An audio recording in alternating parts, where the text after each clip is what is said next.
On today's episode of the Cryptoverse livestream. Welcome to you all in the chat. Nice to see you, nice. Well, here we are again for the weekly livestream from the Cryptoverse. Have I got a show for you today? Oh my goodness, so much good stuff.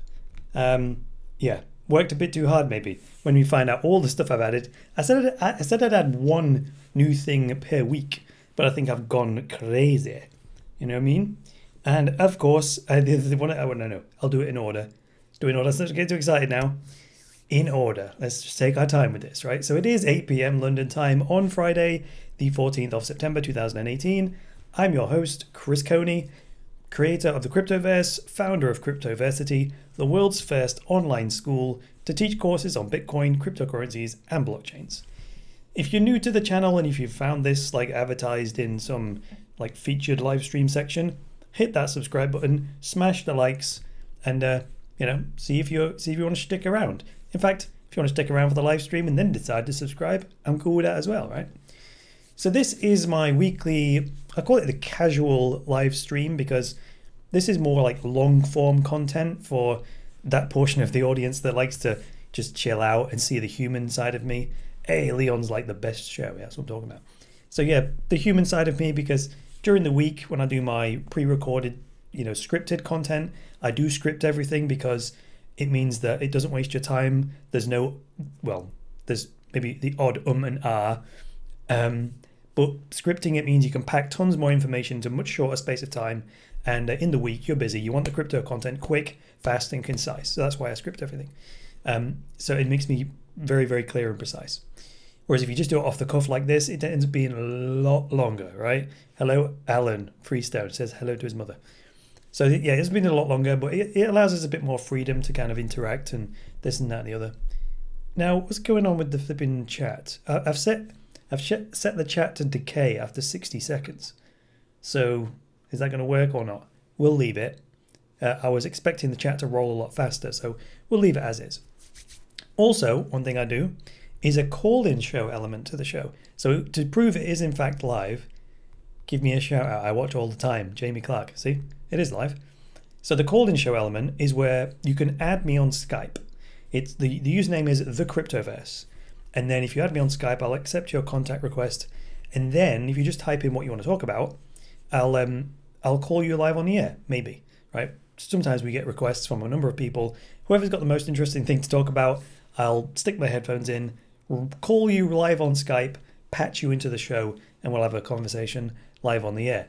Sometimes I have special guests. There is no special guest this week.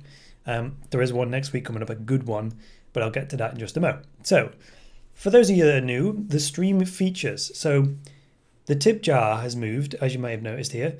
So it's moved from over here, where it was last week, to here. And also, some people were complaining like they didn't even know what it was. So I've put a label on it this week, okay? So it now says tip jar on it. And if you send me a, donation or a super chat or anything like that, the coins will roll right into the tip jar. So that's how that works. Depending on the size of the donation, depends on the type of coin that goes in. So bronze coin, silver coin, or gold coin, depending on the size of the tip. That's that. The chat is right there, of course. That's the YouTube chat. And then up here, this will be the events list, which isn't, there's nothing there right now. But as if someone subscribes, or if there's a super chat or something interesting happens, you'll get listed up here. The top 5 people will get listed right up there. Stream Boss is coming back this week. This is a little game we play on the air. Jamie Dimon is back as the Stream Boss. So, and again, I've put this there because people didn't understand this game last week. So you send tips to damage the Stream Boss, right? And Jamie, I've just given you a shout out. That's a second shout out. So this is the Stream Boss game. This is Jamie Dimon, our arch nemesis in the crypto space. This down here, so I can't even, this here is his life bar. So he has 10,000 hit points. And the way you damage the Stream Boss is by subscribing, liking, commenting, sending in tips and donations and all the rest of it. And depending on the size of the donation or whatever, that will damage the Stream Boss down to 0. We didn't quite get him last week. He's still at about 40% of his hit points left by the end of the stream. So let's see if we can knock him out this week. So share the stream with people that you know, that aren't yet into the Cryptoverse, and let's see if we can knock out Jamie Dimon this week. More new features this week. So the Chief Krypton tipped me a whole ether last week, like $230 worth of ether, just because he loved the show so much. So that was by far the biggest tip of the day. And today, well, he said at the time, do the crypto tips appear on the stream alerts?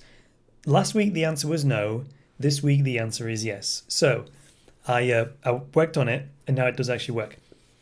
So if you click the link in the video description where it says support the stream, it'll take you to a page with two tabs on it. One is tip in crypto, one is donate crypto, one is donate money. If you send the crypto tip through that interface, then the system will pick it up and it will appear on the live stream just like any other tip. Okay.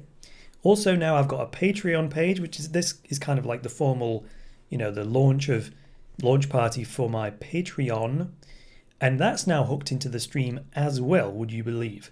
So check this out. It's patreon.com/TheCryptoverse. So if you sign up to Patreon during the stream, then that will also appear as an alert and damage the stream boss. So much more chance of killing the stream boss this week because everything's now tied in pretty much. So yeah, you must use the link in the video description if you want to tip in crypto, because that's the integration with the streaming software. Another new feature this week is we're going to have credits at the end of the stream, which will list all the supporters. So if you do a super chat or anything like that, we're going to have rolling credits like in a movie where everyone will get some recognition in the credits.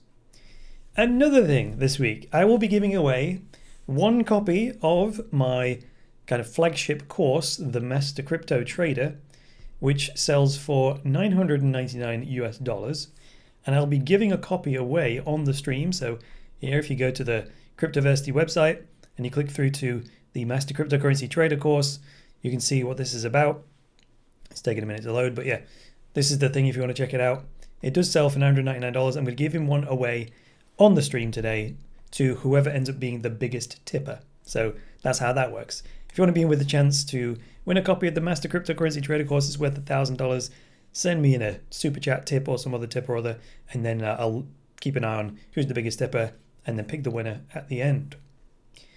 We have a number of interactive elements. One we have this week, we've actually got two polls running, which are both linked in the video description. One poll is the weekly poll for the best thumbnail, the best YouTube thumbnail of the week. So you click on the link and then it will send you through to a little survey where you can select the best thumbnail. So this is pretty much what it looks like. Your head actually doesn't look like that at all. It looks like this, because I'm looking at it from the admin's point of view. So this is what it looks like. These are the 4 episodes I put out this week. These are the thumbnail images. Vote for the best one and we'll see which one's the best thumbnail of the week. Now this is half baked in the sense that we will get a best thumbnail of the week. But where this is going, I plan to take the best thumbnail of the week as voted by you dear viewers and turn it into a t-shirt design as a Cryptoverse merchandising item. So that bit, Ron's working on that bit, right? So that'll be the purpose of doing the poll on the thumbnails every week, right? It'll be the winning design of the week will become a t-shirt design that you can buy and wear. Pretty sweet, isn't it? Excuse me. The other poll in the video description is I've got a bunch of news stories which I've picked out that we can talk about, but you can control, which way the show goes. So here are all the headlines of the articles I've picked out to talk about. These all kind of either broke today or in the last 24 hours. So go click on the link in the video description, vote on which story you would like me to talk about, and of course, highest votes wins. I have put this on so you can vote for multiple stories, okay? The reason for that is that, of course, whichever story gets the most votes, I'll deal with first, then the second most voted and go down from there. So you can just vote for as many stories as you want to be discussed. We are now simultaneously streaming to YouTube, Twitch, and Periscope. Sweet. What we got going on in the chat here? Take the picture of Jamie Dimon down, please. Put me off my dinner. Very funny. Very funny. So we are simultaneously streaming to YouTube, Periscope, and Twitch. Periscope is new this week because it just, you know, I always like to add a bit of something. No one's actually watching on Periscope right now. Most of it are all on YouTube, but that's fine. And also, I'm only just starting to build up the old Twitch following. Hey, our fellow from Twitch is back. Let's say hello to him. The 1 or 2 subscribers that I do have on Twitch so far. So that's nice. We're going to play a little game this week, which is the Lightning Testnet game. Okay, so Chris, you do a great job. Thanks. Oh, Nathan, thanks to you. So the Lightning Testnet game, I've been talking about this on Twitter. So how this is going to work is this. So let's pop over to fancy layout. Let's put this component on the screen, which is going to be the Lightning wallet. Here it is. So this is linked in the video description as well. Okay, this is the new, Bitcoin Lightning Network wallet from Lightning Labs, and as you can see, I've got it set up and running. It's actually half synced with the blockchain. I have a Lightning channel open here with about whatever it is, £99 in it. So this is running on the Bitcoin testnet. So what it's going to allow me to do, or us to do, is send Lightning transactions back and forth to each other on the testnet live on the air to see how quick this is and how cheap this is. Now you do need to have this up and running and have it synced with the blockchain. So I did post it in the live stream event description. So that's why I said get it set up and running beforehand so it can sync and you've got it ready. So we'll do that in a bit. But if you want to get a jump on it and want to play the Lightning transfer game so we can send some testnet coins back and forth, download it and get it syncing right now. Okay, people are starting to vote on the content. That's excellent. Let's see what else we've got here. Next week, I'm intending to get the Wheel of Fortune working. So what that will do for us is allow us to randomly select stuff to talk about on the air. Say the first use I can think for that is to get a bunch of cryptocurrency coins, put them on the wheel, spin the wheel, whichever one wins, that's the one that we'll do technical analysis on the air. So that was pretty cool. We're also going to be hearing for some sponsors periodically at random in order to support the show. So that's pretty cool. There's a potential troll in the chat. Might have to put him on a timeout. Let's wait for it. Let's have a look here. Let's see. So Jamie's getting a timeout. So that's the warning. Any more trolling and you'll just be banned outright. That's that sorted. And then we've got a bunch of news stories to talk about. So thanks to all the early birds. Can you add none of the above to the news poll? No. That would just don't vote is the idea of that. Shane Keating likes the idea of the Wheel of Fortune. Or the Wheel of Technical Analysis, I suppose. Whatever. One thing we can do, there are already some patrons signed up, so I could hit that and see if does that come up on the stream? Replay that. There you go. So there's a patron that signed up this week. That's Jose, who signed up with a £19 patronage. That's pretty nice. Who else did we have this week? We had Ron Jimenez sign up. So I haven't been able to do this before, but these are new patrons this week. And then we have another $5 patron, which is Emma Woodhouse. So they're all going to be in the credits for the show. And there you go. That's what I'm talking about in terms of the sort of the events box thingy. So if you want any naming lights, do something to support stream. Cool. So let's. Okay, I've been for all that. That's pretty good. Sweet as. Let's see if we've got any questions in the chat. Why no dash donation on the crypto donation link? Because it's powered by Coinbase. And the reason I've used the Coinbase integration is because they have an integration, they have an API, and I need an API in order for the streaming system to pick up when a crypto donation goes in, right? I don't have a developer on staff to, have, there we go, look at that. Any goes straight in with a $10 donation. So after a few seconds, we're going to get a damage to the stream boss. There we jolly well go. Boom, $10 super chat. And what we're going to get, I think it's silver coins are going to go in the tip jar. There they go. Silver coins straight in the tip jar. And bosh, Jamie Dimon goes down, to 7,705 hit points. So let's address this question from the super chatter. I do recognize AnyGhost, quite a frequent viewer and supporter. How will DPoS, Delegated Proof of Stake, consensus algorithms work when most people don't even bother to vote for their political electives? So democracy barely works, let alone something as abstract as blockchain delegates. Okay, so like DPoS is used in all manner of blockchains, you know, Arc, Steem, BitShares, and of course EOS use delegated proof of stake. So the challenge being addressed here is it's an election-based system. So in EOS, you have the top 21 block producers that are elected by token holders, and the more tokens you've got, the more powerful your vote, right? So that means technically, because you can buy the EOS token, and because more EOS tokens means more voting power, technically it means you can buy the vote, or at least buy more voting power. And the challenge that EOS has in particular in all delegated proof of stake coins, I did mention this last week, is you've got the entire economic system of the world as a big circle like this, right? And then you've got the pre-crypto economy that's buzzing around and everyone's transferring value hither and thither. And then you got the little cryptocurrency world that appears as this tiny little circle. Unfortunately, it doesn't exist in a vacuum, right? So if you become a billionaire in the old system, you can transfer that value, that stored energy, straight into the crypto space. So that's the challenge. If you start a delegated proof of stake coin like EOS, for example, and I'm a billionaire, I can just take, $300 million of my value that I've built up in the old financial system and transfer it into the crypto space by buying $300 million worth of EOS, and then use that EOS to vote people, right? Vote block producers in and out, whatever, do whatever. So it also, if the worker proposal system launches, that's where EOS's budget is going to be spent. So again, you can kind of manipulate that as well.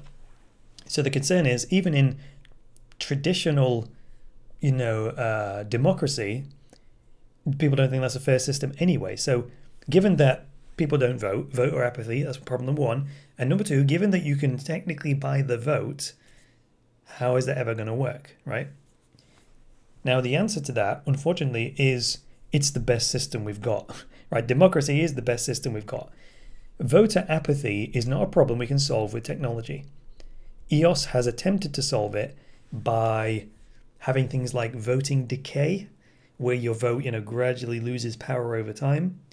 So that's one thing that encourages people to revote and revote and revote. The other thing is that EOS has a voter proxy system. So like, I'm a voting proxy. If you can't be bothered to do all the research and vote yourself, you can just, give your voting power to me and I'll vote on your behalf. However, the problem with that in EOS is even your proxy vote decays, which is a problem, which means you have to keep re-electing me as your proxy, which is a kind of a bummer. It should be permanent. The whole point of a proxy is so you don't have to bother with voting, right? The difference with delegated proof of stake systems and delegated proof of stake systems in cryptocurrency and blockchain networks is you are holding a share in the network, right? So that's supposed to give you an economic incentive, a direct economic incentive to participate, right? So with democracy in a political sense, with normal governments, I don't really feel connected to the government. It doesn't really feel like my vote matters, because the politicians put their manifesto, they say what they think you want to hear, get elected, and then just go their own way anyway. So they never follow through. Now, the speed of which you can have elections in delegated proof of stake systems, I think makes a huge difference, because the EOS election is every few minutes. So, it doesn't take long for you to break your word before you can get kicked out, right? So I think it is the best system we've got, to be honest. It's a good balance between, the more centralized you get, the more speed you get, the more decentralized you get, the slower it gets, but then the more decentralization you get. And the delegated proof of stake systems kind of sit in the middle, where they've got like a best of both worlds thing. They've also got a best of both worlds of blend of technology and humanity. So proof of work is purely machines, isn't it? Just, you know, mining. Oh my goodness, sorry. Jamie's going to get banned because he's insulting people in the chat. 3, 2, 1, gone. Okay, that's that sorted. So now we can get back to it. So there we go. I think that was $10 worth. Play life, not games, and get rich. Well, you can do both. I don't think the two things are inseparable. My intention is to get rich by changing the world and freeing people from financial tyranny. I think if I free humanity from financial tyranny and make a significant contribution to that, well, I deserve to be financially rewarded for that, right? You know, that's just the way it works. It's value for value. Yeah, proof of work is king. Someone says in the chat, S Esquires. So there you go, Any Ghost. I hope that was you $10 worth of me waxing lyrical about delegated proof of stake. I do think it's the best system we've got so far. I've just finished reading the Bitcoin Standard, well, on audiobook anyway. And the author of that book swears by proof of work as the only system that works. Andreas Antonopoulos swears by proof of work as the only system that really works. So, you know, proof of work only works for Bitcoin, I think, because it's just so much work. Like, there's just so much computing power, so much more computing power than the next best proof of work system, that it just, you know, it's head and shoulders above everything else. So it only really works for Bitcoin, right? Talk about your favorite high risk holdings, maybe. Ah, James says you are a true gentleman. Huh. Why is that then, James? I agree, but I would like to know why you think that. What did I say to make you think that? Were you the one getting insulted, James, by Jamie Clark, who has now had Any Ghost? See, that's the kind of follow-up we're talking about. They just sent another super chat to say thank you for your thoughts. I mean, that's what I'm talking about. That's like $12 tip now. Oh, Any Ghost is going to win the course at this rate. Definitely the biggest tipper of the stream. And also a smack on the stream boss. Oh, actually, I got this working as well. Bouse. So now we're joined by Ricky Rouse. Like last week, it kind of hardly half worked, but this week it works every time. Ricky Rouse, the boss. There you go. Stream boss. So nice one, Any Ghost. Thoughts on EOS? Are you serious? I just spent the last flipping, I don't know, 10 minutes talking about that. Anyway, moving on. Let's check in on a few of the polls. When should we pick best thumbnail? Well, that's towards the end, I suppose. Who's winning? Let's see who's winning. Is Any Ghost tipping via crypto? No. They're sending super chats via YouTube. So let's see what we got. Who's winning? It's neck and neck. In between... Well, I can't see it, can I? In between Evil Google Dragon, which is that one, and... What's the other one? The other one. Gemini Dollar attends the funeral of Tether, which is that one. So it's between these two so far. Hang on, no, it's not. Is it? Yes, it is. My favorite, personally, is Evil Google Dragon. That was so good. It took me... I said this to a few people. I spent longer making that than I probably should have. But it was good, wasn't it? It was pretty good in the end. So, still votes coming in. Yeah, still votes coming in. Yeah, Evil Google Dragon's winning. It's now 50% of the vote. And in terms of the stories, let's see. Ether records highest daily trading volume in 12 months. That's the current leading story by poll. I mean, 95 people have voted, so, you know, you can't moan if you don't like what I talk about. So we're going to talk about that. Let's go into a news story. Let's find it. Ethereum records the highest daily volume in 12 months. So, you know, we had a bit of a jolly old time. Whoa, Nelly! Through Streamlabs, there you go. £19.19. That's a strange amount. Why don't you stream on Twitch? I do. I'm live on Twitch right now. Check the video description and you can see the Twitch link. I am live on Twitch Right now, it's happening streaming. So actually my only Twitch follower is in the chat right now. So that's question 1 dealt with. Good judge of character. Very quick. So that was question 1 from... can you guys see that in the... I don't think you can you? No. Oh well. But anyway, someone sent in a good old, big old, massive... It's £19 and 12p. Maybe there's a fee involved, right? By processing the payments or something. But anyway... J Nemesis is the username. Why don't you stream on Twitch? Dealt with that. Yes, I do. Check the link in the YouTube description. Thoughts on universal basic income? Oof, I've debated this at length. There's a guy on Twitter that goes by the name My Limbs Are Long. Tom says, Jamie Dimon's going down today, yo. Oh, it's almost dead. We're only 27 minutes in. That's what I'm talking about. Bouse. Yeah, man. I don't have to say bouse, do I? I just say... Bouse. There. Because I can't hear that because it's going from my headphones. But anyway, no one's looking to call in today. So that's fine. Jamie Dimon is going down now. I'm not actually sure what happens when he dies because we've never killed him before. But 3,400 odd hit points to go. Yeah, boom. There we go. Oh, J Nemesis is now following as well. Will I please consider accepting lightning tips? Well, yes, but I've never got a lightning wallet to work yet, so we'll get to that. We'll get to that. So J Nemesis, question 2 was on my thoughts on universal basic income. So My Limbs Are Long is this Twitter user. I know the guy in real life. I've sat down with him a number of times. He knows me. I know him. He's a big advocate of universal basic income. I'm not really. Hey, Amelia Woodhouse is in the house. Hello. That's one of my patrons as well. So I always argue the side of no on universal basic income, and My Limbs Are Long is always like yes, and we go back and forth and back and forth and back and forth on it.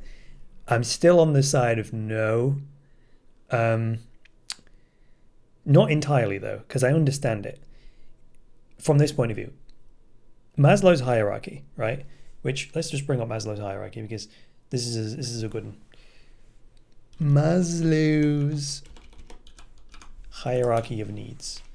Here we go. There's the Wikipedia page about it. So Maslow's hierarchy. I want a better one than that. Oh, bugger it. I'll just use this one. So this is Maslow's hierarchy of needs. And the idea behind universal basic income is that everyone would just get a certain amount of money every month, right? Just because, just universal basic income for nothing, right? So the idea, the way I understand it, is that these physiological needs are the basic survival needs of human beings, like the ability to eat and have sanitation and a roof over your head, basic survival needs that without them the body will not survive, right? So the way this hierarchy works, it is a hierarchy. So the lower levels completely take over your focus and attention until they're satisfied, and then your attention moves up to the next level. So things like self-esteem or self-actualization, you know, figuring out what your gifts, talents, and abilities are, they don't matter if you're starving, you can't sleep, and you're freezing cold, right? So that's where the physiological needs are. So I understand that the purpose, for my mind, the benefit of a universal basic income would be to give everybody some money to satisfy the bottom rung of Maslow's hierarchy, right? Because if you think about it, and I pontificate on this all the time, philosophically speaking, think about it. Food and water are actually free, right? Outside of civilization, before we became civilized societies, you could walk, you know, into the woods, find a fresh water spring, and drink as much water as you wanted for free, right? Nature provides clean water for free. So the water is still free, it comes from the rain. What we pay for is the infrastructure to pipe it to our house. So think on that. The water is free. The water bill is actually for the transportation of the water. Check that out. Same with food. Food is free. I've got a big plate of watermelon here. Check it out. I can't actually eat it on the stream because eating on a stream is a no-no. But look, big old watermelon. That's free, right? Actually in there, this is a point around universal basic income. In there is all those seeds, right? You stick that in the ground and it grows more watermelons for free, right? So what do you pay for? Why did I pay £3 for that watermelon? Well, for someone to actually put the labor in, you know, plant the thing, grow the thing, pull it out of the ground and cart it to the supermarket. That's what you pay for, but the watermelon's free. So the point of universal basic income, again, is to satisfy that bottom run of the psychological ladder. And then once you're no longer completely absorbed with survival needs, then you can actually get on and live a life, right? And I would argue also the next rung, which is safety, right? The chances of, this is a theory, the chances of you being robbed, right, by someone who's starving reduces significantly, doesn't it? If there's universal basic income, because that person, you know, everyone's got a basic amount of income, right, to spend on shelter and, you know, heating or clothing and food. So if you're going to get robbed, it's less likely to be for someone who needs to satisfy their basic survival needs. So sweet, right? So I get that. I absolutely get that. So I'm actually arguing for universal basic income here, which is generally how I approach these things. I am not solipsistic, I suppose. I'm not close-minded, right? I would start, because I started out by saying I err on the side of no to universal basic income, but I've just began this whole thing by arguing the case to just prove I understand it, right? Because you can't just do that, in my opinion. I tweeted out the other day, I said on Twitter, I said, I understand the two sides of the argument of like Bitcoin Cash argument. I understand both sides of that argument so well, I could argue them and convince you I was a Bitcoin or a Bitcoin Cash maximalist, right? In order to speak with authority on the subject, I believe you need to be able to do that. If you can't argue the other side, then, you know, I can't take you seriously.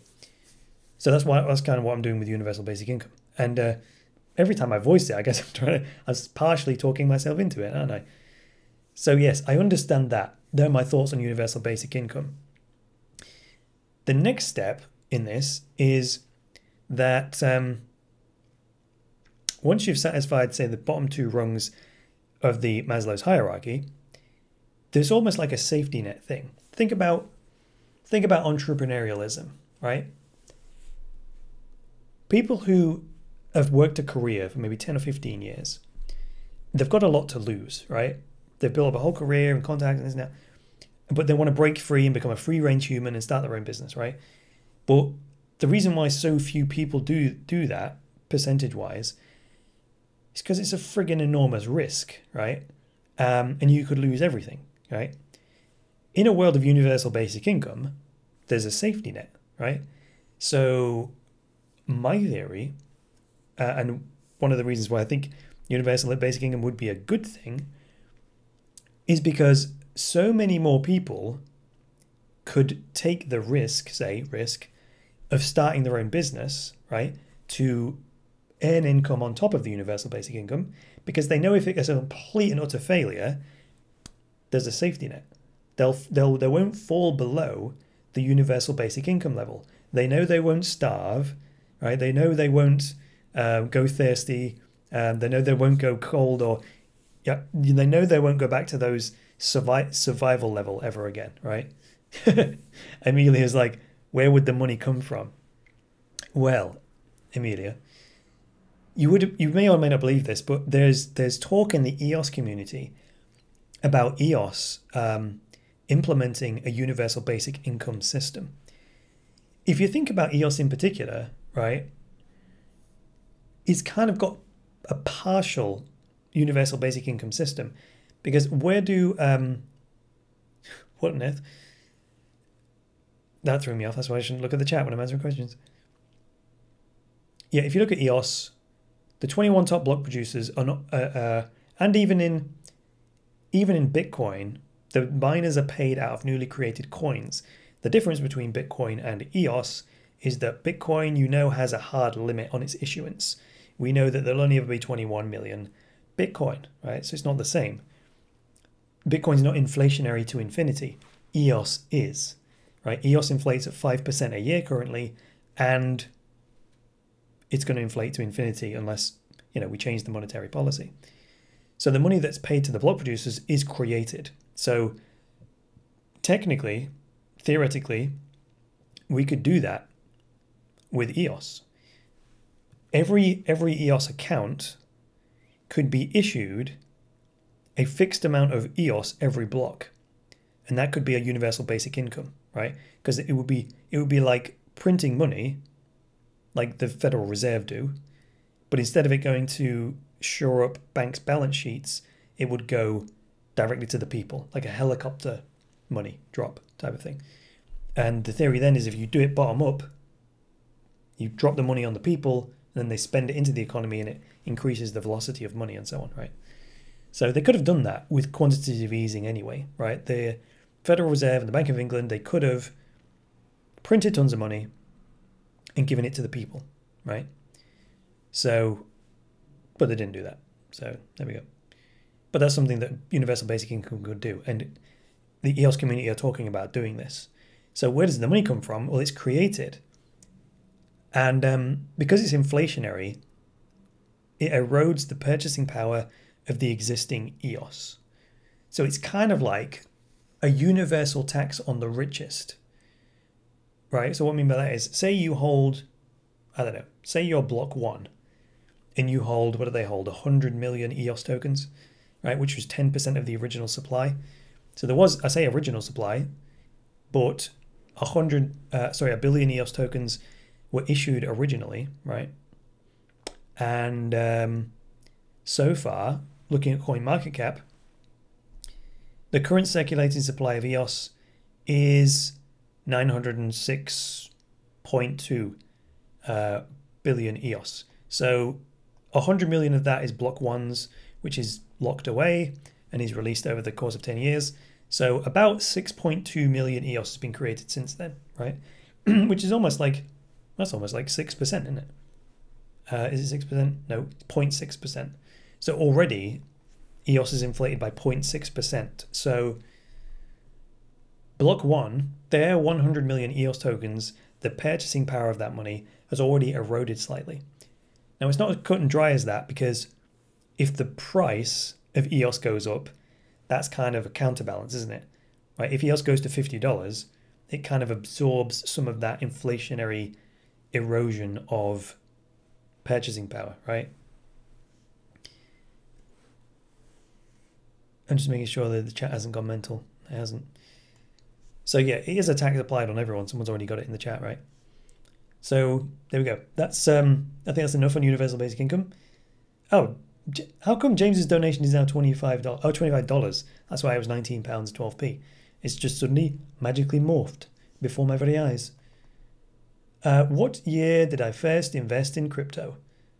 2013. I bought my first Bitcoin for $350, I believe, and it was on localbitcoins.com. Can you follow me on Twitter so I can DM you? It depends what you want to talk about. You're going to have to send me a public tweet to begin with and give me the gist of what you want to talk about. And then just give me the gist. And then if I like the sound of it, I'll follow you. And then we can DM. Alrighty. And then the final thing they say is, enjoyed your content for the past 2 years. Bada boom. Now I think J Nemesis is the current leader in the tipping race, which means they're going to win the copy of the Master Cryptocurrency Trader course at this rate. Oh my goodness me. I need to have a drink very quick. Kind of want to eat the watermelon, but that's just one of my rules. No eating on the stream. That's just a definite no-no. Alrighty then. Good questions from the tippers today. Good questions. Like some silver coins in the tip jar today. I like that. Jamie Diamond's down to 3,300. Who says they get second place?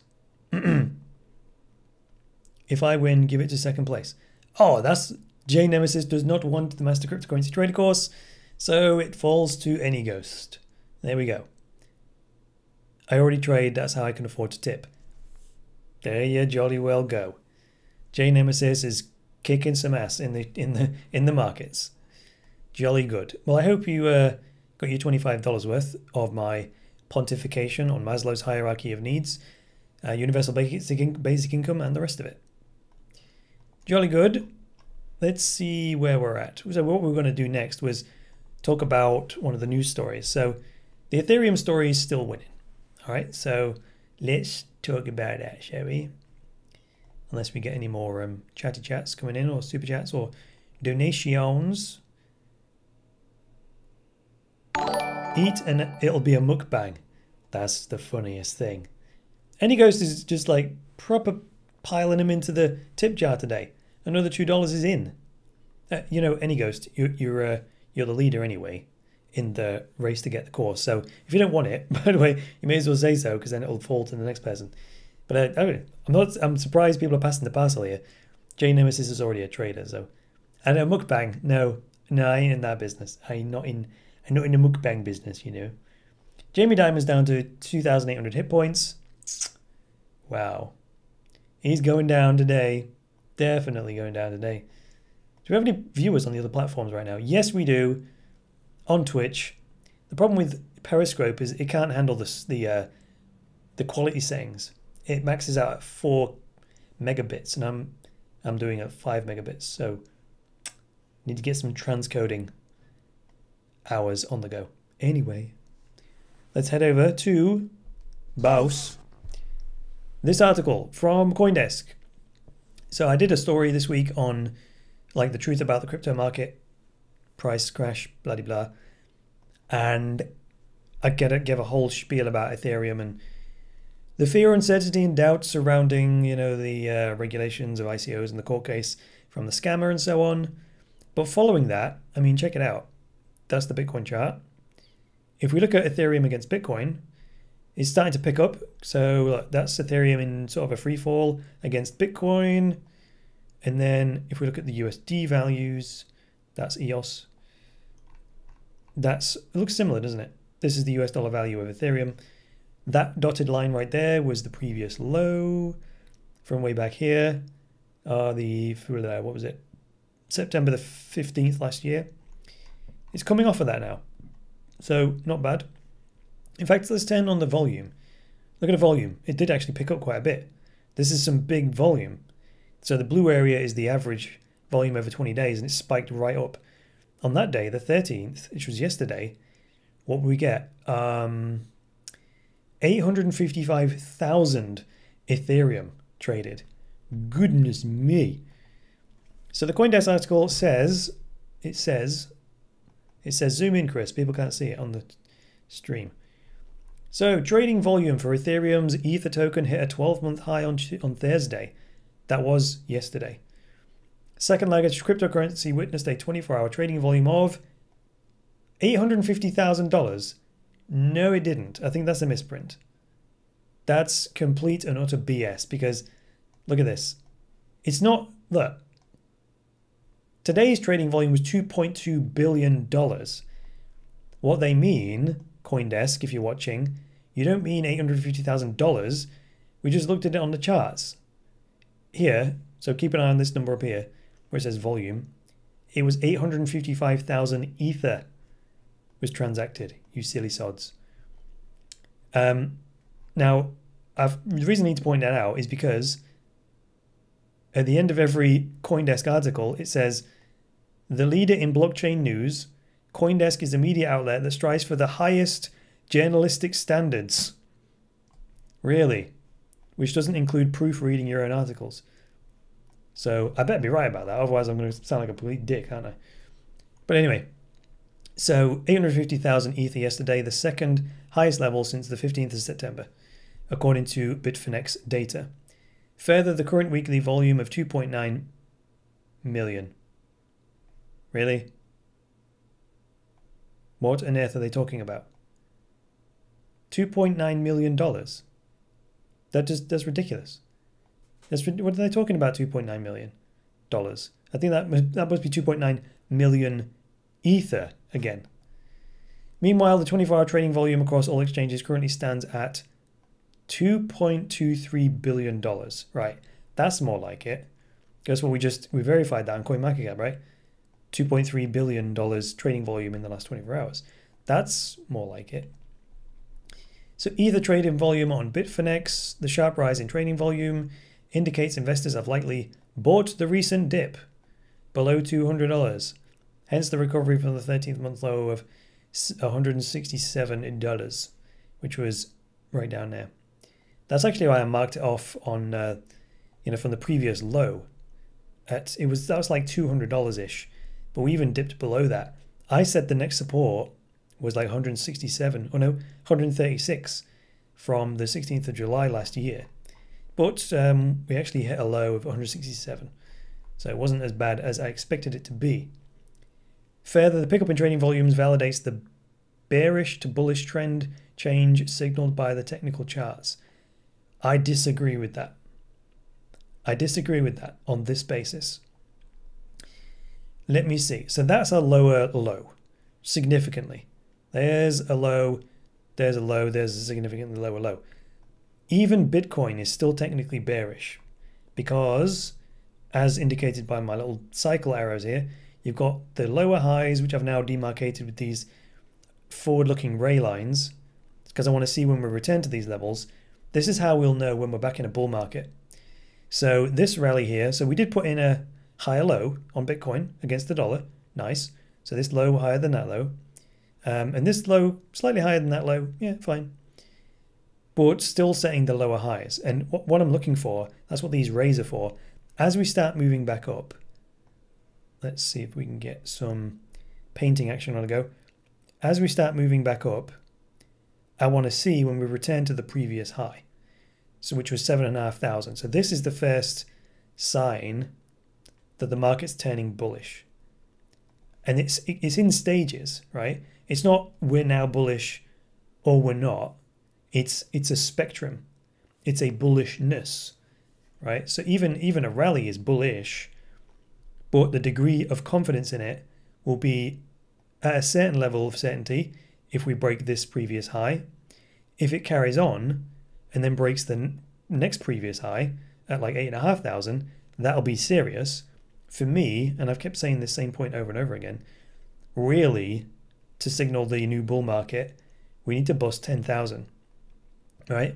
And then for another mania, really, we need to bust 11,700, which was this double top here from back in February. So yeah, if we bust 11,700, it's on, because that's like to the effing moon if we do that. So there we go. Jolly good. Enough of that article now, because it's boring me. So that's that. That was the highest voted article in the survey.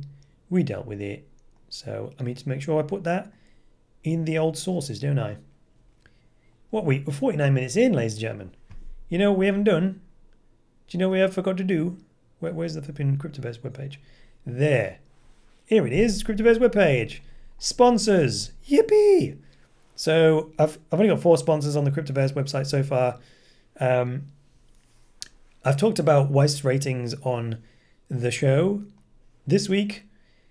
Weiss cryptocurrency ratings, the world's first cryptocurrency ratings, where they rate 100 different cryptos, and they are a financial ratings agency. So every week you get a little PDF file that gives every cryptocurrency that they list a grade from A to E. A is a strong buy, E is a strong sell, and they're adding new ones every week. So I'll give you a little tips if you want to know. This week, hello, we've got Jangly's Massive. Yeah, man, Jangly's Massive is in with a £5 tip. Lovely job. I'll get to that in a minute. I'll address that. But basically this week, I'll give you one of the highest rated cryptos.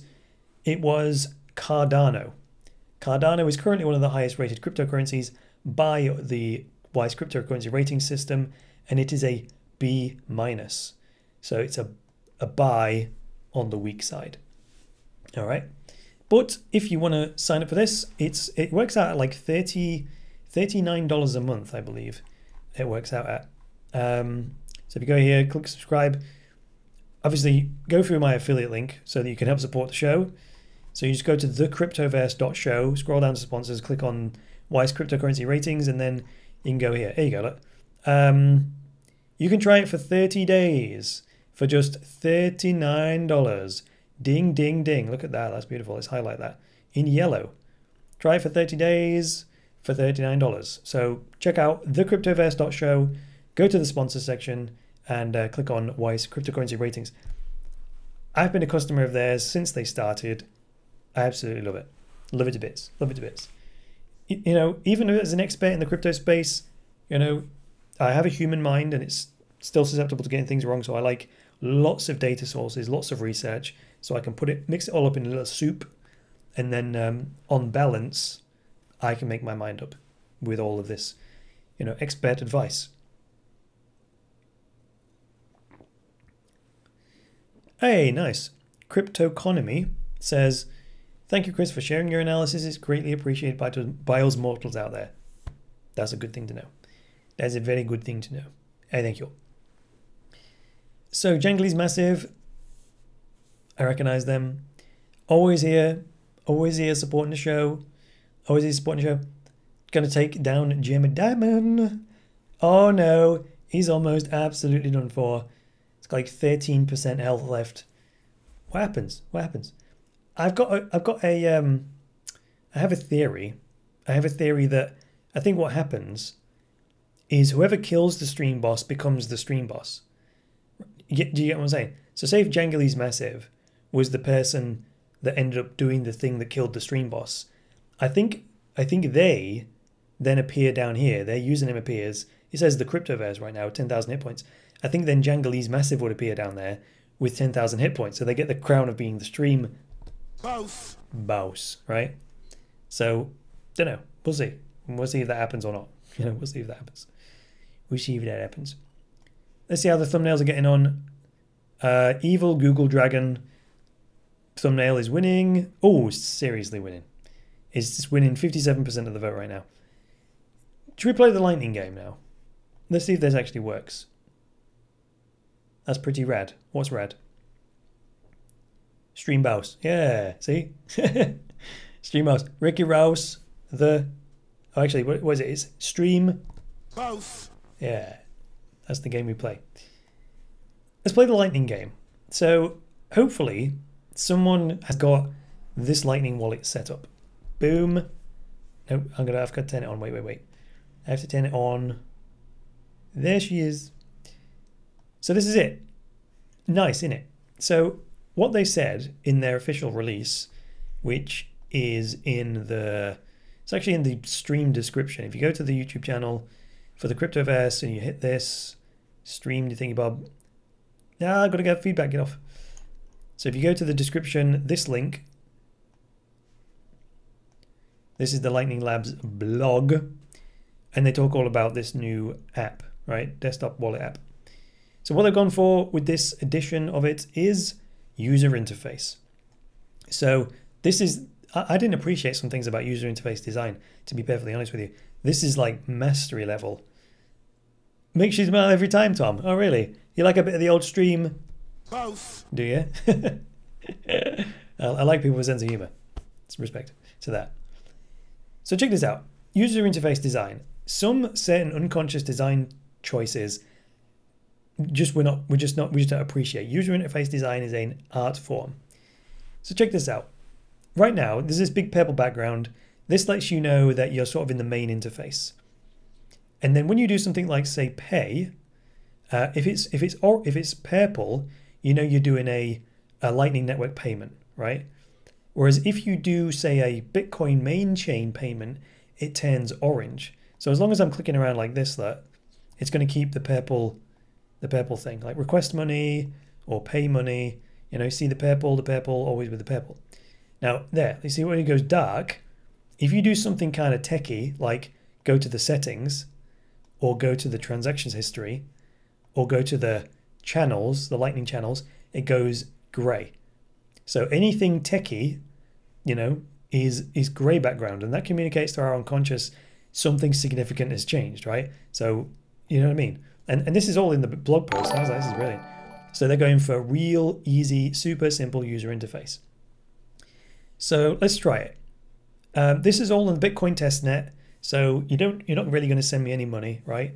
This is all in the Bitcoin testnet. That money you see in my wallet there, which is actually, you know, 0.02 BTC, it's testnet Bitcoin. So I got it from a faucet, whatever you want to call it. And it's all in a single Lightning channel right now. It's not the fastest syncing software ever. So these two channels here, this all happens on autopilot, the channels thing. These two have been sat waiting to open for days. And this one took hours and hours and hours to establish. But anyway, I've got enough. I've got 99 quid. So if anyone's got this working, what you need to do is go to request, stick in like, 10p, and then put like Cryptoverse tip in there, and then click next. And you need to paste this address into the chat, right? If you do that, I'll then send you a Lightning payment through the wallet, all right? So someone do that, unless no one's actually got it working. In which case, it's not going to work, is it? What if you can send it to yourself? So I'll create one. Whoopsie. And then I'll do it this way. Someone send me 10p, right? 10p of testnet coin. Next.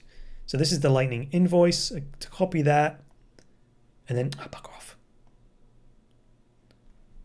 I got to put the chat message straight into the. So Lightning link. You could make a second wallet. Shrug. Maybe. I didn't think of that. I just wanted to play the game live. So bloody hell, it's long. It's so long. It doesn't even fit YouTube messages of 200 characters maximum. And this Lightning address is, or invoice link, is 196. So yeah, that kind of looks like just gobbledygook. It's long, isn't it? It's a lot longer than a Bitcoin address. Because it also contains the transactional information in it, like how much to send and blah, blah, blah, blah, right? So, right, someone send me some testnet coins. Go send me, someone pay that invoice on the testnet. At least it fits in a tweet. Only just. If someone else has got a Lightning invoice, put it in the chat and I'll send you some money. I'm just going to have to leave that because I've got a sense that no one's set up and working. So in my best effort to make it interactive, maybe there's just too many passive viewers. So let's minimize that for the time being. If you want to read the article, go ahead, click the link in the description and find out for yourself. Both. Yeah, both. That's what I think to it. Righto. What else? Let's see what else we've got here. It fits in a tweet. It does. We got any more events to comment on? Oh, we've got an ether tip. Yay, we got an ether tip. See, I told you it worked. Look up there. Crypto tip in ether. Crypto tip in ether. I wasn't paying attention. Sorry. Did we get a jingle in the tip jar? Did it jingle? Someone tell me. Did the ether tip go in the tip jar? I think it did. I think it did. Did it? That's interesting. Tom says, I only actively use the Ethereum and EOS blockchains. Bitcoin is for holding. Yes, it jingled. Thank you, Crypto Economy. Very kind, very kind. So, what we got? Photo, what's the username here? Photo Ingus Grobler. I always love a good username. Tipped 0.01eth. Always enjoy your shows. Always enjoy the nice comments. Thank you very much. So that's another biff to Jamie Dimon. And where's he at? 1,000 hit points. Oh, dearie me. I still think I've done more transaction with Bitcoin than any other crypto. That's J Nemesis says that. If I had to guess, I would say Steem, probably. I've done more Steem transactions than anything else. Which, there is an argument about this, that, well, it's not the same, because even now, the Blocktivity site, it tracks operations, right? Ops instead of transactions. So there is this debate in between, well, a transaction is like a payment, and an upvote on Steem isn't a transaction.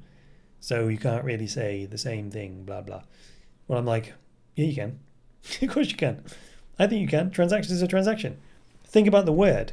transaction. Trans means transport, to move, right? And action, excuse me, is action, right? So a moving action. So you would think that transaction was the movement of value, but hang on, talking myself into it now, aren't I?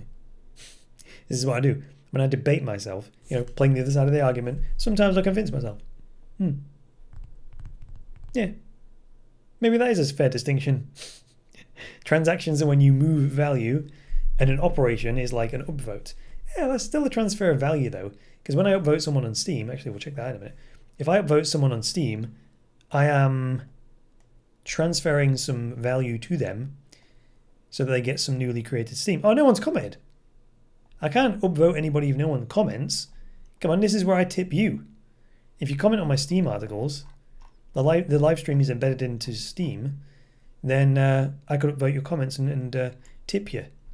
Let's do it to someone who commented on today's show. Here we go. If I sort this by age, I always do it by age because I think whoever got there first should get it. So this is a comment on today's episode about the Brave project complaining to the European regulators about, you know, privacy violations from Google. Alleged privacy violations. So this person, New Age Investor, New Age Inv, they always comment. So they've said, I've been transitioning to the Brave for my browsing needs for some time now, and I've even downloaded it for my mobile.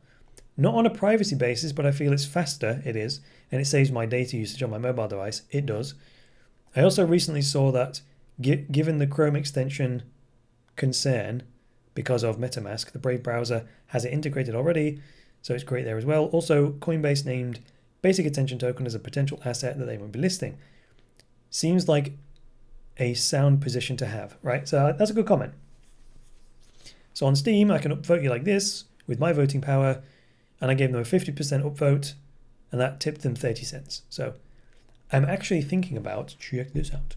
You know, on the Patreon page, this is my version 1 set of perks, like ad-free versions of the Cryptoverse and early access and access to the chat and blah blah.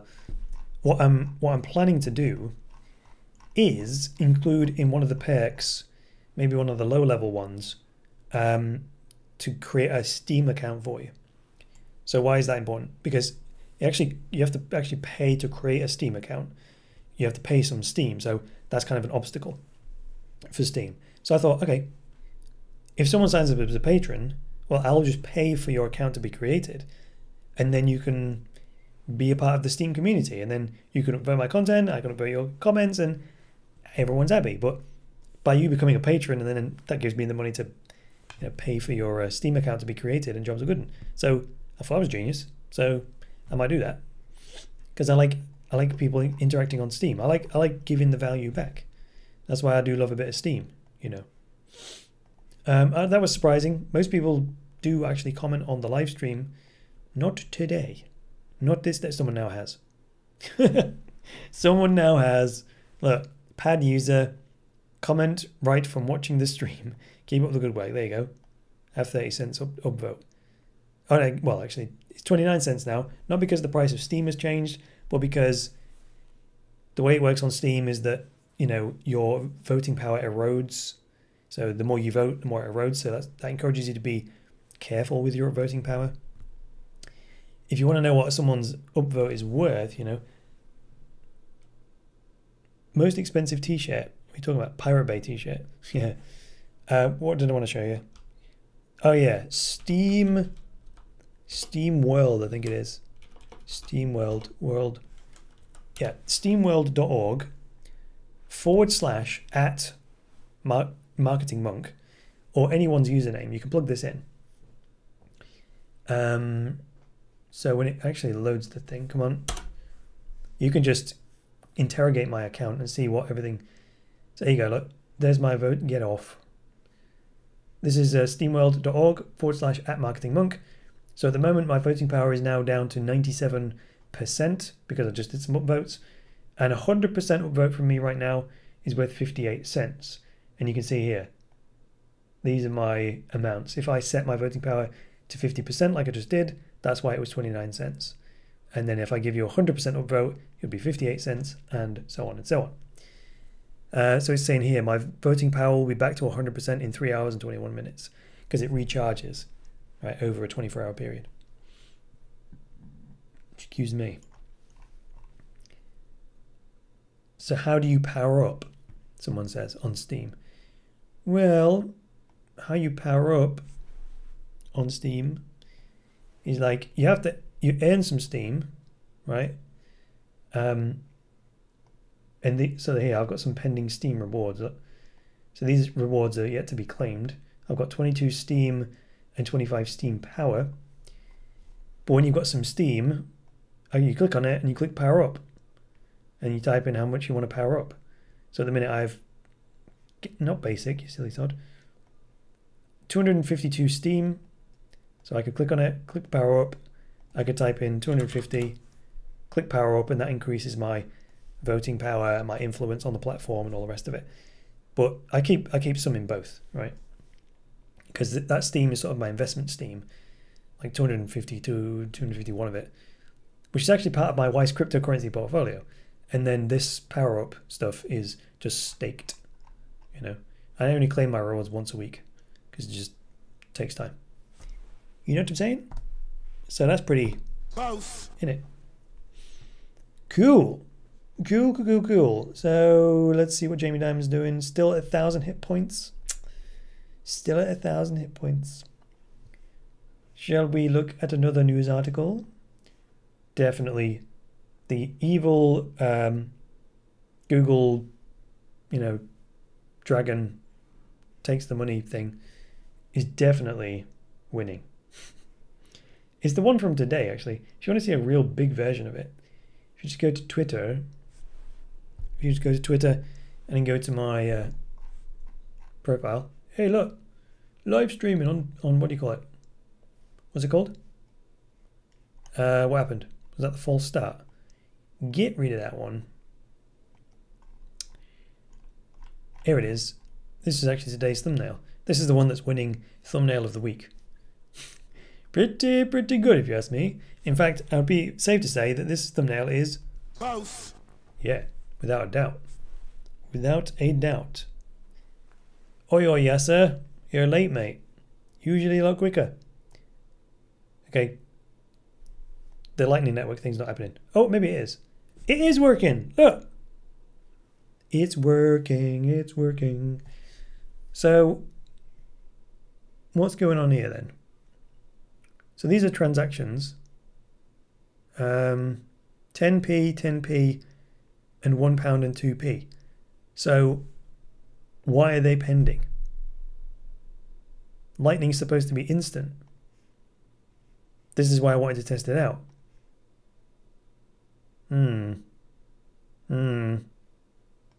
So people say, why don't I accept Lightning tips in Lightning payments? This is why, because it doesn't actually bloody work yet. If you look at my channels here, look, this is the only open channel. It has a capacity of £199, and on the right here, I can receive £56 and I can send 99. Because the way the Lightning Network works, right? I give the analogy of an abacus. So this, to me, this is the best analogy. Let's actually bring up a picture of an abacus to explain how the Lightning Network works technically. So let's see. It's a good abacus. Down with Jamie Dimon. Tom's in with a $4.20 tip. Oh, that's so close, mate. I'm so sorry about that. I'm so sorry. It's automated. It's not me. It's not me. So close. We almost killing the stream. Both. Oh, Jangly's Massive loses his mind. So close. Could be the first ever stream boss death.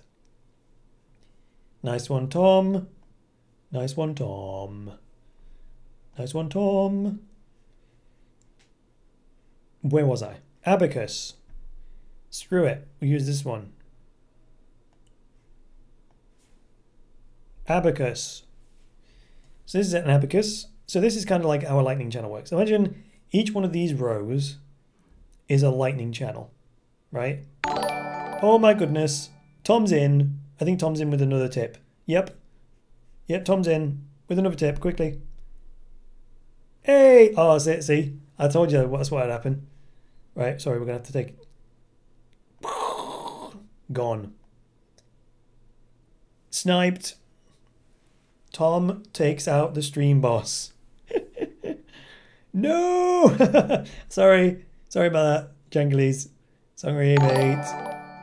Tom just pipped you to the post there, look. But you're going to stick some more money in the tip jar. Hey, one thing we should do one time. Coppers. Thanks for that. Coppers in the tip jar. You know, 1 week we're going to overflow the tip jar. That's possible, right? If you... Tom is the new stream boss.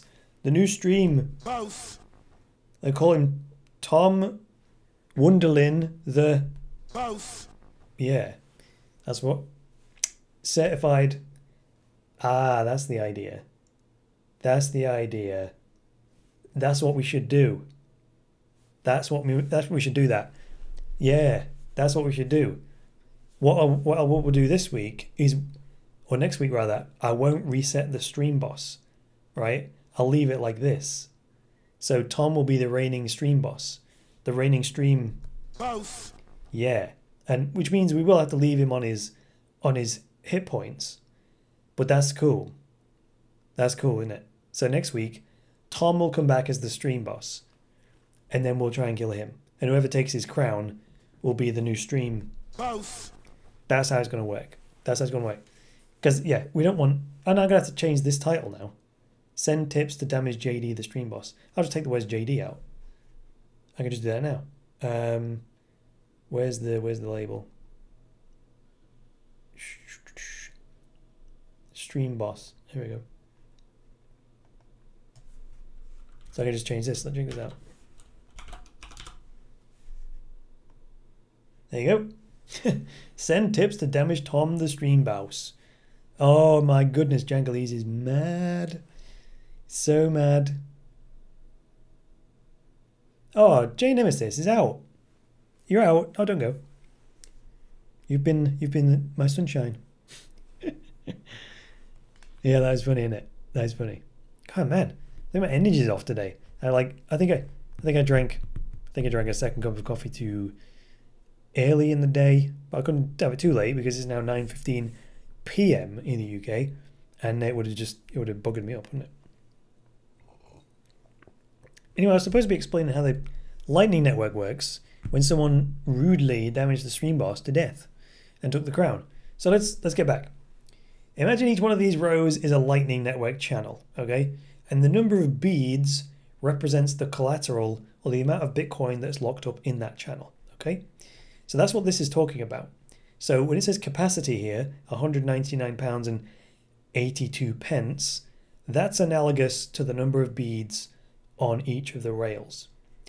Now then, on the right, it says I can send £99.94 and I can receive 56.87. And that's because of how many beads are on either end of the channel. So this is, say this blue one here, say this was one total Bitcoin of collateral. And 0.9 Bitcoin was on one end and 0.1 Bitcoin was on the other. That would mean I could send a maximum of 0.1 Bitcoin and receive up to 0.9 Bitcoin. So when I receive, say, 0.1 Bitcoin, this would slide one of these beads along to this side. Then I would be able to send 0.2 Bitcoin. But then if I got sent another 0.1 Bitcoin from someone, another one of these beads would slide along, and then I would be able to send 0.3 Bitcoin and receive 0.7. You get the idea. Eventually, if that kept happening, all of that collateral would move to this end of the channel, and I would then be able to send 1 Bitcoin but receive none. You get me? So this is the challenge. But it's not just as simple as this. This is only a two-party system. If you were on one end of the channel and I was on the other end, yes, it would be like this, right?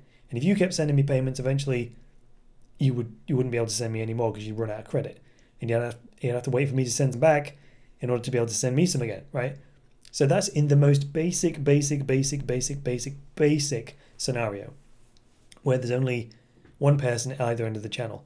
The Lightning Network doesn't work like that. It's a network, right? And I wonder if I've still got it in my bookmarks. I did show the Lightning Network graph. Let's see if I can get it up. Because we can see how intricate the Lightning Network is. Okay, I'm loading it. So this is going to be the Lightning Network on the testnet. There you go. That's what the Lightning Network really looks like. Okay. So instead of just having the Abacus that we just looked at with one person here and one person here, you've got a mesh of 4,238 channels that go like between, look, it's just an absolute mess. So you don't have to send back and forth. This guy could send to this guy, that could send to this guy, that could send to this guy, and the little abacuses are all moving the value one end and another, one end to the other. So the routing system is supposed to make sure that it never gets into a situation like this bottom one where all of the Bitcoin ends up on one end of the channel, because that means it can only then go one way, right? And if it did end up like that, well, someone could use that channel to move it to the other end by being a hop for someone else, right? You get what I'm saying? So that's kind of how it works. So at the moment, that's why my channels say what they say. What I don't understand is why, look, these transactions are still pending. This is ridiculous. This is supposed to be instantaneous. It's not working, is it? It's not working. It's just not working. Now, I'm not playing favorites, but if that were a Bitcoin Cash transaction, it would have cleared by now. And granted, you know, it's on the testnet, but still, the testnet is like a proof of concept, isn't it? Don't know what to say. Do not know what to say. Just don't know what to say. Let's see if we've got any people wanting to call in. We haven't. This is why we've got to have a guest. We've got to line up a guest. Oh, do you want to know who's next week's guest is? Guess. Can anyone guess who's next week's guest is? Come on, someone. Guess in the chat. Guess who's the guest next week. It's a good one. It's a real good one. Who's just turned up? Who just turned up? Jamie Dimon. Very funny, Tom. Tom, the official stream. Both. No, not Satoshi Nakamoto. You silly people. Oleg. Funny. Satoshi Nakamoto. No. I could fake that, couldn't I? I could get someone with a robotic voice that's distorted. And then I could say, oh my god, Satoshi's calling in. And some people would believe me. Roger Ver, no. Vitalik Buterin, no. Oh, what just happened? Why did Tom just take a hit? Was it like a massive delay? It was a massive delay. Massive delay. Sorry. Ricardo Spagni. Oh, I love a bit of Ricardo Spagni. Not Ricardo Spagni, no. No, BitConnect. Not BitConnect. I love BitConnect. Sorry, I missed that. That was the heart symbol. Love BitConnect. No. It's, I'll give you a clue, all right? Oh, Tom. Andreas Antonopoulos. No. He don't do stuff like that. Does he? He might, I suppose. I'll have to give you a clue, because you'll Sunny Decree, no. I'll have to give you a clue, because you're way off. I am an EOS fanboy. That's clue number one. But it's not someone from the EOS project. It's an example of me doing that thing where I'm biased towards something, right? Or I have an argument, and I go completely the other way. Dan. No, not Dan. It's not someone from the EOS project. It's someone from a project that's an EOS rival. Like a serious EOS rival. It's a shocker. It's a shocker. Come on, someone guess it. Someone guess it. Come on. I'm going to have to keep giving you clues until someone gets it. It's a similarly powerful blockchain with massive speed And it's not actually a blockchain. Neo, no. Ada, Cardano, no. Tron, no. It's not a blockchain, but it's going to be the fastest distributed ledger network in the world. Come on, someone's going to get it. Douglas, what's that? Don't know what that is.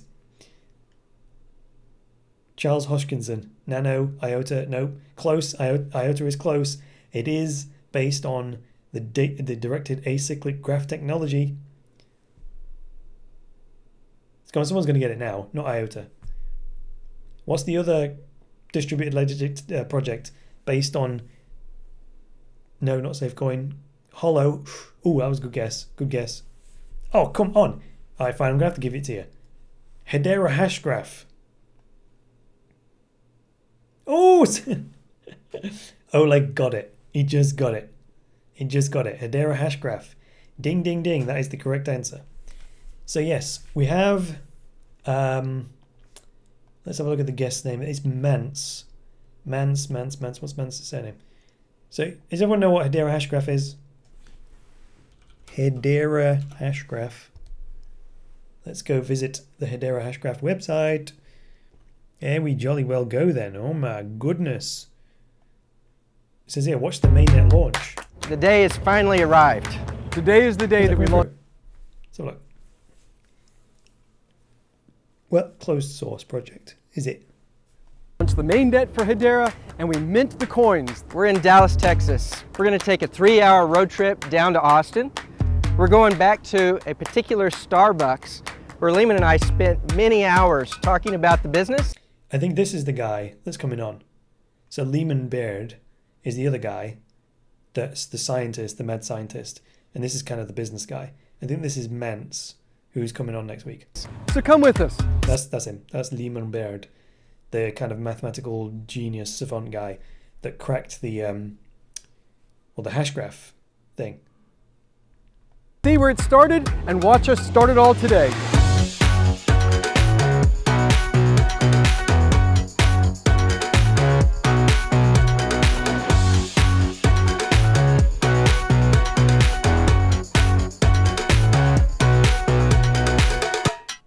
Most people say.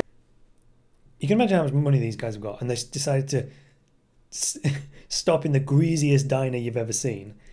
You know, polystyrene cups and plastic trays. Looks like they're eating in prison, for Christ's sake. Sitting at this table in a restaurant like this would be talking about football, and here we're talking about tokenization of assets.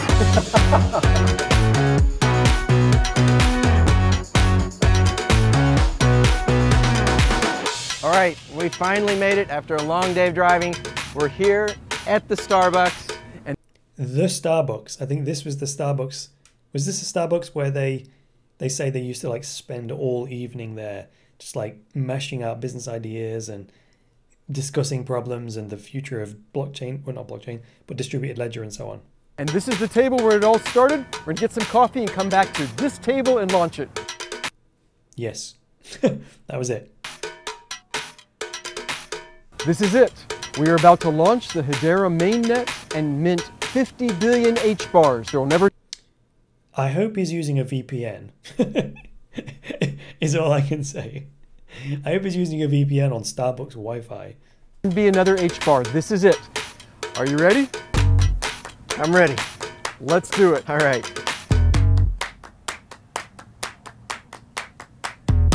They both pressed the enter key at the same time. That's probably pressed it twice and blew the whole thing up, but that's okay. That's it.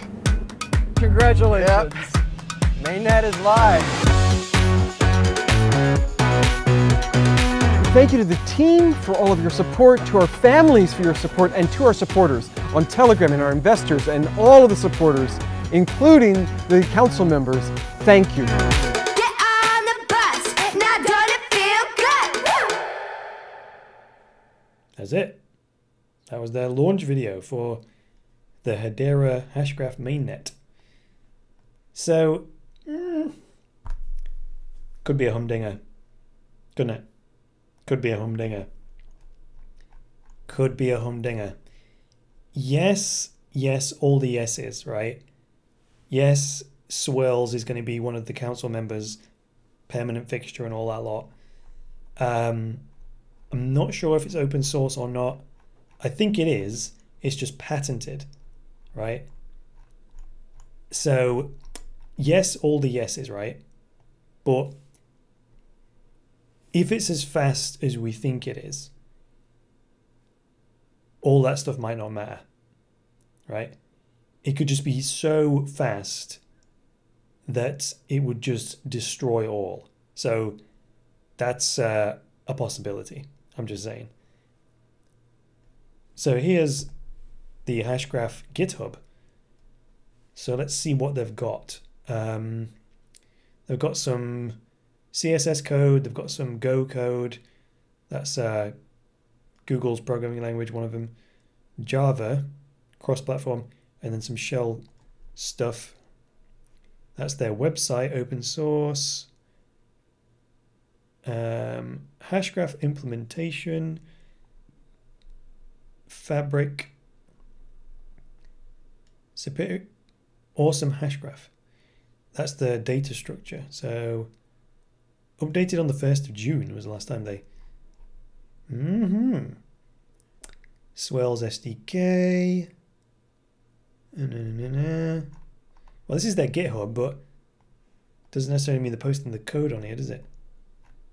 Software development kit. That's different to being a. Could be positive or a real flop. I don't think it's going to be a flop. And I'll tell you why. I'll tell you why. They are playing the big boy game. Okay? They sort of did an ICO, but it was for accredited investors. So they're being backed by some powerful players, some people with money. They've also got some commercial implementations of Hashgraph. So before the Hedera is the public distributed ledger built on the Hashgraph technology. But prior to that, their company, Swirls, that owns the intellectual property, they had already done some private implementations for corporations and so on, right? So it's working. Like, you know, there's speed and all that malarkey, and the consensus algorithm works and so on. The only difference with the Hedera Hashgraph is that it's the public ledger thing that people can build apps on and stuff. So I don't think it's going to be a flop. I honestly don't. Just because of the size of the players involved, right? You know what I mean? It doesn't depend on the backing of the users, which is kind of how ICOs work, right? It's a lot of amateur investors that pool their money in, right? And then they have a lot of control over it. Whereas if you take an ICO that may have 10,000 investors versus Hedera Hashgraph that may have a few dozen, then those few dozen are bigger players, right? So it's a lot more efficient in that way. The users will only care when the apps are developed and they're super fast. That's all the user will care about. And they won't necessarily care if it isn't open source or if it's patented or all the rest of it. The users really care about the performance, you know, and whether the apps are available or not. Whether the app is built on EOS or whether it's built on Hedera Hashgraph, just don't think the user's going to care, right? So if the app is not available on EOS, the user won't care. They'll just use the app because the app is good and it works. So that's what I'm saying. That's what I'm saying about that. And unfortunately, you know, if, to be honest, as a hedge, as a hedge against my EOS position, if I was able to invest in the Hedera Hashgraph ICO, I would have done. Just because of the promise of this thing, you know, it's going to give EOS a run for its money, for sure. But unfortunately, I couldn't get any. Because they did a, you know, accredited investor ICO thingy bob. So let's have a look. Someone's asking Hedera Hashgraph. All right, we're almost at the end of the stream, by the way, so we're going to outro this in a sec. Hedera Hashgraph ICO. So let's just look up these numbers and then we'll play it out. Let's see what we've got. Token sale ended on the 16th of August. So it says here they raised 83% of the money. They were going for $120 million and they raised $100 million. There we go.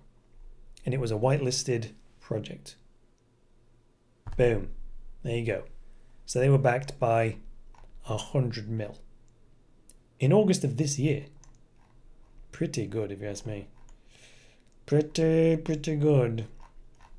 Alright, so that's it. We're going to have to play out now. Let's see if the credit things work. Come on, credits.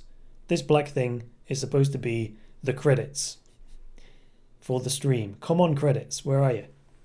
Credits. Credits. You swine. Come on. Pull in the credits. That's annoying. I couldn't test that because you have to be actually streaming live. That's friggin' annoying. Why? Oh well. No point in wasting the stream. Roll credits. There she blows. There we go. Thanks to all the tippers. J Nemesis, Photo, Ingus Robbler, Super Chats from Any Ghost, Junglie's Massive, and Tom. And new followers, J Nemesis. Well, I thought we were going to get the patrons in there as well, but I recognized them at the beginning anyway. So thanks very much for joining the stream this week, guys. If you liked this stream, go ahead and hit the like button. If you disliked it, hit the dislike button. Of course, if you're watching this on the recording, leave me some feedback below. If you're in the live stream chat right now, leave us some feedback right now in the live stream chat.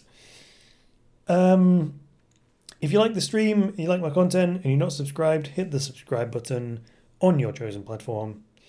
If you want to follow me on the social networks, head over to TheCryptoversity.com, click on the podcast page and follow me on your favorite social network. I've enjoyed playing the stream game this week. The current stream is Tom. So Tom, what's his last name? Tom is in the credits here. Tom Wunderlin, the stream, and the current reigning stream. So join me next week for another game of stream, and let's see if someone can take Tom's crown. Thank you all for joining me. Until next time, it's me, Chris Coney, saying bye for now.